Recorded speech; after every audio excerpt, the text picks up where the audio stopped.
Dan Hanzus here alongside the boss, Gregg Rosenthal, around the NFL. Listen, ain't nobody likes somebody that's incessantly negative and critical. That's why no one likes me.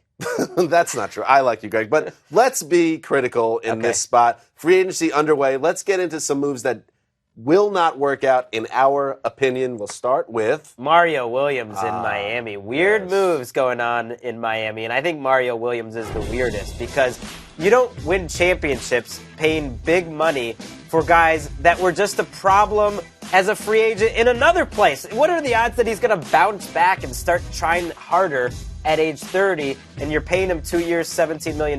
Meanwhile, young players like Olivier Vernon leave town. The guy's got all the money in the world, and he's coming from a place where players and teammates are openly saying that, you know, that guy quit on our team, so you bring him into your building? I don't get it. Well, you put him in South Beach, you give him a lot of money, I'm sure his effort level goes up. No, of course. Now, here's another one. Janoris, Jenkins, the Giants spent a lot of money to revamp that defense. He now slots in as a starting cornerback. He got superstar money. In fact, he's the second highest paid cornerback in the league now.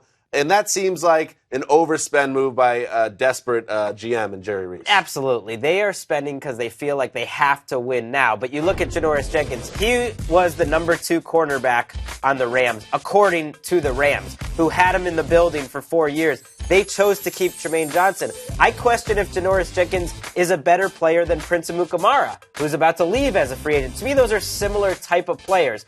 Jenkins a little flashier, maybe a big playmaker, but gives up big plays. I think he's a good starter, but he's not a Pro Bowl type player, and he's suddenly getting paid more than Richard Sherman and Patrick Peterson. Well, that's crazy. I mean, I wouldn't put too much stock in the Rams' personnel thinking because they go 7-9 every year until the end of time. Maybe they're off base. But you're right. It's Janoris Jenkins. He's a good player, not a great one, being played like a Hall of Famer. In New York, you know the pressure is going to be intense on all of those guys. Yeah. Give me another one, Greg. DeMARCO Murray wasn't a free agent, but the trade that the Titans pulled off to bring him into town. No, we said acquisitions that are not going to work out. And it's not really what they gave up because they barely gave up anything. They just kind of swapped some picks around. That's not the problem. The problem is counting on DeMARCO Murray to get the ball 350 times. And you know that's what Mike Mularkey's planning to do. Oh, exotic smash mouth. Some smash mouth. He just looks at Murray as a guy that's going to be the guy from Dallas. But I don't know if he's ever the same player after having 500 touches just 2 years ago. Our colleague Chris Wessling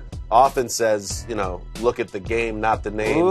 DeMARCO Murray, 450-plus touches in that special Dallas year in 2014, but he wasn't the same guy last year. And it just feels like, to me, Greg, and tell me if I'm wrong, this is the type of move that bad teams make all the time. And then a year from now, we'll be talking about how, obviously the DeMARCO Murray move didn't work out, so now they're looking forward to... Exactly, because he's a name, just like Mario Williams. In the NFL, does that ever work out once a big name is past their prime, bringing him in and still paying good money? That's just not how the NFL works. It's all changing because Mike Mularkey is rewriting the script of That's how another football name is they played. should have brought in. Yeah, anyway. So there you go. 3 things that we don't think are guys that won't work out, but we hope they do. We don't root against people. NFL.com/free agency for more info on everything that's going on.